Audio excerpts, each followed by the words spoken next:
जनसुराज के जिला कार्यालय में आप तमाम मीडिया के बंधुओं को, चाहे वो प्रिंट मीडिया के हों या इलेक्ट्रॉनिक मीडिया के हों, बहुत बहुत स्वागत और आप लोगों को धन्यवाद। तो प्रेस कॉन्फ्रेंस है वो जो हम लोगों को जनसुराज पार्टी को जो बस्ता चुनाव चिन्ह मिला, स्कूल का बस्ता, उसी की को लेकर है। मैं आपको बता दूं कि सरकार चाहे जितना ढिंढोरा पीटे, लेकिन अभी तक खास करके ग्रामीण क्षेत्र जो है, सुदूर ग्रामीण क्षेत्र में स्कूल का बैग नहीं पहुंच पाया, स्कूल का बस्ता नहीं पहुंच पाया है। तो मेरा मानना है, मेरी पार्टी का मानना है, जो चुनाव चिन्ह हम लोगों को मिला है, उस चुनाव चिन्ह के माध्यम से सुदूर ग्रामीण क्षेत्रों में भी वैसे स्थानों पर जहां की शिक्षा से लोग अभी भी वंचित हैं। मैं कई गाँव का नाम भी ले सकता हूं। मैं कैद पंचायत का एक गाँव है सांगो कोठी, कल में सौरी और पर्रा पंचायत का एक गांव है फुलकारी, वहाँ के दलितों के मोहल्ले में था।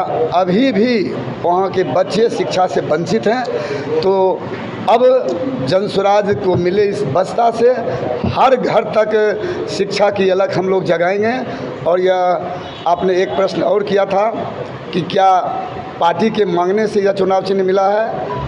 आप यह जान लें कि हमारी यह एक प्रक्रिया होती है कि 10 निर्वाचन आयोग को 10 विकल्प दिए जाते हैं और उन 10 विकल्पों में मैं बता दूं अपना परिचय भी, मैं Surendra Kumar Saini state core committee का भी मेंबर हूं।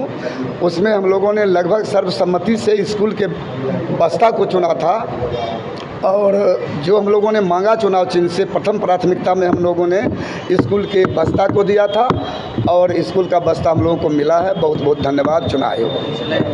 प्रतिनिधि, 2-3 बिंदुओं पर हम आपसे बात करना चाहते हैं। एक तो यह ध्यान रखा जाएगा, जो पूर्व की तरह जिन पार्टियों ने उम्मीदवार उतारे, घिसे पिटे उम्मीदवार, ना जनता में उनकी कोई लोकप्रियता रही और ना जनता उनके 5 साल जो विधायक भी रहे, जनता में उनकी आप अगर लोकप्रियता जांचनी हो तो आप ग्रामीण क्षेत्रों में पूरे विधानसभा में 7 विधानसभा क्षेत्रों में, मैं अपनी पार्टी की बात यह कह रहा हूं कि बिल्कुल जो अच्छे चरित्र के लोग होंगे और समाज में जिनकी लोकप्रियता होगी और जिन पर किसी प्रकार का भ्रष्टाचार का दाग नहीं रहेगा, वैसे लोगों को जनसुराज उम्मीदवार बनाएगी। मेन हम लोगों को जो जनसुराज पार्टी को चुनाव आयोग ने स्कूल का बैग चुनाव चिन्ह दिया है, इसके लिए हम लोग चुनाव आयोग को आज धन्यवाद देने के लिए प्रेस कॉन्फ्रेंस किए हैं। और यह प्रेस कॉन्फ्रेंस सिर्फ बेगूसराय में ही नहीं, पूरे बिहार में प्रेस कॉन्फ्रेंस आज हो रहा है। अब इसका क्या उद्देश्य है?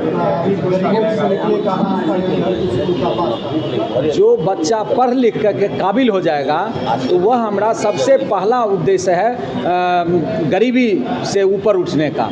और इसीलिए हम लोगों का जनसुराज पार्टी का पहला संकल्प भी है इस बच्चों की बेहतर शिक्षा।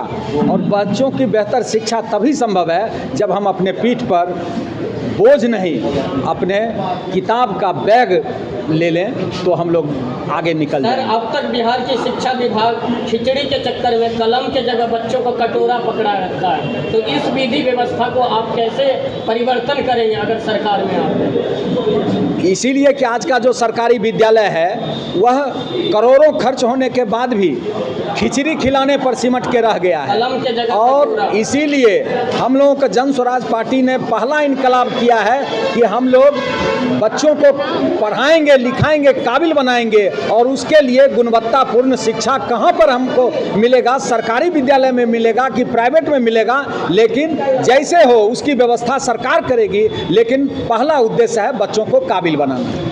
विपक्ष का कहना है सर लगातार कि परिवारवाद और समाज प्रथा जो है उसको लेकर के भी प्रशांत किशोर खुद पहले पढ़ने के लिए राजनीति में, तब बिहार को चलाने के लिए इसको लेकर यहाँ परिवारवाद कहीं नहीं है। यहाँ तो प्रशांत किशोर सिर्फ इस बिहार प्रदेश का नमक का कर्ज अदा करने के लिए और बिहार को बदलने के लिए, जो बिहार की बदहाली है, यहाँ का जो नौजवान है आज लेबर बन करके गुजरात जा रहा है। क्यों? हमारे देश में प्रधानमंत्री नहीं है क्या? हमारे देश में राष्ट्रपति नहीं है क्या? बिहार में फैक्ट्री नहीं हो सकता है क्या? हमारे नौजवान यहीं बिहार के अंदर अगर फैक्ट्री में काम करें तो उनको बाहर नहीं जाना पड़ेगा मजदूरी बनने के लिए। देखा जा रहा है कि यहाँ से श्रमिक ट्रेन करके भी यहाँ से उपलब्ध करवाया कि यहाँ से भूसे की तरह खोज करके यहाँ से मजदूर भेजे जा रहे हैं गुजरात में, पंजाब में, चंडीगढ़ में। यही सवाल आपको प्रधानमंत्री महोदय से पूछना चाहिए। हमको तो पता है कि आप लोग आज तक मीडिया के लोग प्रधानमंत्री से यह सवाल नहीं कर रहे हैं। वे सिर्फ एक प्रदेश के प्रधानमंत्री नहीं हैं, वे पूरे हिंदुस्तान के प्रधानमंत्री हैं। ये सवाल आप उनसे कीजिए तो ज़्यादा लाजमी होगा। सामो पुल के लोग, जो लोग उस गद्दारी में जा रहे हैं, उनका पैर दलदल में फंस रहा है और शायद कल से वे लोग जो वहाँ गद्दार की श्रेणी में आएंगे, सामो जाना छोड़ देंगे। हम लोग तो जनसुराज के लोग बेधड़क जाएंगे, क्योंकि हम लोगों ने उनके साथ गद्दारी नहीं किया है। सर, कुछ दल, कुछ नेता मतलब समाजवाद करते करते दमादवाद और परिवारवाद में फंस गए, उनको क्या? दमादवाद से जा करके पूछिए, हम लोग, जनता सब देख रही है। उन्हीं को जनता अगले चुनाव में जमींदोज कर देगी। Thank you. आज प्रेस कॉन्फ्रेंस रखा इसी के लिए है, ये बैग आपको मिला है चुनाव चिन्ह, इसको लेकर मीडिया भाई, सबसे पहले तो मैं आपको नमस्कार करती हूँ और हार्दिक अभिनंदन करते हुए स्वागत करती हूँ। आप लोगों ने जन स्वराज में हम लोगों को मीडिया कॉन्फ्रेंस में हमसे आप पूछ रहे हैं और मैं बहुत हर्षोल्लास के साथ कर रही हूँ। जिस तरह से होली दीपावली मनाई जाती है, उस तरह से आज मुझे ये बैग बस्ता मिला है, इसलिए हम लोग का ये पर्व एक पर्व का त्यौहार हुआ। और इसी के साथ मैं ये कहना चाहती हूँ, जो मेरे प्रशांत भाई 5 मुद्दा रखे थे, उसमें एक शिक्षा की बात रखे थे और शिक्षा मिटाना है और शिक्षा लाना है। तो बस्ता हमें तो स्कूल बैग मिल गई, और जहाँ सरस्वती रहेंगे वहाँ लक्ष्मी भी आएंगे। लक्ष्मी आएंगे, और जो पलायन की बात बोले हैं, तो लक्ष्मी आएंगे तो जनता की सुंदर राज होगी और पलायन मिट जाएगा। बट पलायन इसलिए मिट जाएगा क्योंकि लक्ष्मी हमारे बिहार में है ही, और नवयुवक लोग जो हैं उनका पलायन रुकेगा यदि हमारे जनसुरार, हमें तो इतना मनोबल बढ़ रही है, इतना मनोबल बढ़ रही है। मैं जिला की महिला अध्यक्षा हूँ, मैं बेगूसराय जिले के हर कोने में जाती हूँ और संगठन के साथ जब हम लोग वार्तालाप करते हैं तो इतना परिवर्तन आया है, इतना परिवर्तन आया है, जो लगता है आंधी, एकदम आंधी आ गई है, जनसुराज की आंधी आ गई है। हमारे जो प्रशांत भाई जो हैं, वो जो 5 मुद्दा रखे हैं, हमें विश्वास है ये सफल होगी, क्योंकि जिस तरह से नवयुवक लोग, मेरे भाई बहन लोग जनसुराज पर इतना विश्वास करने लगे हैं और जनता की सुंदर राज बनाने के लिए इतना उथल पुथल हैं, जो देखने के लिए मिलता है। जो मेरे भाई प्रशांत किशोर ने 2000 रुपया पेंशन की बात कहे थे, और आज भयभीत होकर भ्रष्टाचार, अफसरशाही जो करवाते हैं नीतीश सरकार, उन्होंने आज भयभीत होकर 1100 रुपया वो भी कर दिए हैं। इस सब से तो हमें ये लगता है जन सुराज, जन सुराज, जन सुराज। मैम, क्या मैसेज देना चाहेंगे इस कार्यालय से? आज मैं जन सुराज कार्यालय पर आप लोगों का स्वागत करती हूँ और मैं कहना चाहती हूँ कि परिवर्तन प्रकृति का नियम है। जब प्रकृति बदल सकती है तो हम लोग काहे नहीं बदलेंगे।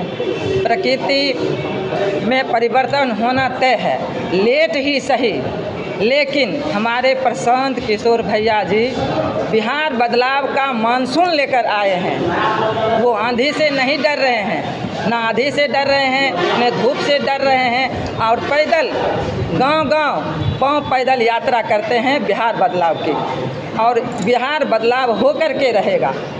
हमें अशिक्षा को मिटाएंगे, गरीबी को हटाएंगे, बेरोजगारी को हटाएंगे, और बिहार में ही रोजगार हर एक आदमी को देंगे, चाहे वो महिला हो और पुरुष हो, सबको बिहार में रोजगार मिलना है, ये तय है हमारा। वो एकदम सही मिला है। हर बच्चे को जो पीठ पर झोला के बदला बोरा लाद दिया गया था और दूसरे प्रदेश में जाकर के मजदूर बना दिया गया था, बिहार को मजदूर की फैक्ट्री बना दिया गया था, अब वो सब रुकेगा और बिहार में बदलाव आएगा। मैं यही कहना चाहती हूँ, जय बिहार, जय जनसुराज, ईसा और विकास का रास्ता है। जय बिहार, जय जनसुराज। आज तक जिन्होंने भी कहा कि मैं प्रत्याशी हूं, उनसे बड़ा कोई मूर्ख नहीं है। जन स्वराज में एक खुला मंच था, जिसको आवेदन करना था शर्त ये था उस विधानसभा के वो वोटर होंगे, उन पर कोई आपराधिक मुकदमा नहीं होना चाहिए, खुला तौर पे वो आवेदन कर सकते थे। तो किसी की दावेदारी पुख्ता नहीं हुई थी, सब लोगों ने आवेदन किया था। और जो अपने आप को प्रोजेक्ट कर रहे थे कि हम ही उम्मीदवार होंगे, वो उनका बिल्कुल गलत सोच था। और एक प्रक्रिया है हम लोग के पार्टी में, पंचायत स्तर से लेके प्रखंड स्तर से लेके जिला स्तर से लेके राज्य स्तर पर इसकी प्रक्रिया है चयन की, उसको जब तक पूरा नहीं किया जाएगा तब तक उम्मीदवारों की घोषणा नहीं की जाएगी। सर, आपने जनसुराज ही ज्वाइन करना क्यों पसंद किया? बड़ी बड़ी पार्टियां। बिल्कुल, मैं भाजपा से जुड़ा हुआ था, लेकिन मैं भाजपा के लिए काम करते करते मैंने देखा कि सिर्फ हिंदू मुस्लिम, उसके अलावा कुछ नहीं। तो उस सोच को मैंने छोड़कर संघर्ष का रास्ता अपनाया। जैसे प्रशांत जी ने अपने पूरे ऐशो आराम को छोड़कर संघर्ष का रास्ता अपनाया, उसी तरह मैंने भी जब से उन्होंने पद यात्रा शुरू किया उससे पहले मैं उनके साथ जुड़ गया। और बिहार में जो समस्या है उससे मैं भी प्रभावित हूँ। मेरे घर से भी लोग पलायन करके बाहर में रोजगार के लिए बाहर में जा रहे हैं, शिक्षा के लिए बाहर जा रहे हैं, तो इसलिए मैं जनसुराज से जुड़ा। अगर सर आप विधायक बनते हैं, आपको मौका मिलता है, तो पहली प्राथमिकता क्या रहेगी सर, क्या करना चाहेंगे? बिल्कुल, जो मटिहानी की मूल समस्या है, सबसे बड़ी जो बाढ़ की समस्या है, उससे हम चाहेंगे कि मटिहानी को निजात मिले। और मटिहानी में जो विकास कार्य बचा हुआ है उस सबको हम लोग 5 वर्ष में पूरा करेंगे। जो सबसे बड़ी बाढ़ की समस्या है उसको हम लोग और हमारी पार्टी प्रयास करेगी, इसको हम लोग दूर करेंगे। अभी एक मामला सामने आ रहा है, सरिता पासवान जो कि आरजेडी की नेत्री है, उनके द्वारा जो है भुवनेश्वर मुखिया के ऊपर जो है ये कार्यक्रम है, सत्ता पक्ष और विपक्ष के द्वारा एक दूसरे को गाली गलौज करवाया जा रहा है ताकि जातीय उन्माद फैले और वोट एक दूसरे में ट्रांसफ़र हो। तो ये कुछ नहीं है, इस चुनावी समय है, इसलिए जानबूझ के ये दोनों पक्षों से करवाया जा रहा है कि जातीय उन्माद फैले और एक दूसरे को लाभ मिले, बस यही है। जो मंत्रालय है उस पर रिसर्च करेगी। गंगा जी में गाद भरा हुआ है, गाद को निकालने का प्रयास किया जाएगा। जो उनकी चौड़ाई घट गई है, उनकी गहराई घट गई है, उसको निकालने का प्रयास किया जाएगा। और एक्सपर्ट टीम आएगी और इसको देखेगी, जो इस बेहतर कार्य होगा, बांध बनाना पड़े या उससे गाद निकालना पड़े, वो एक्सपर्ट टीम आके देखेगी, उससे बाढ़ से हम लोग निजात दिलाने का प्रयास करेंगे।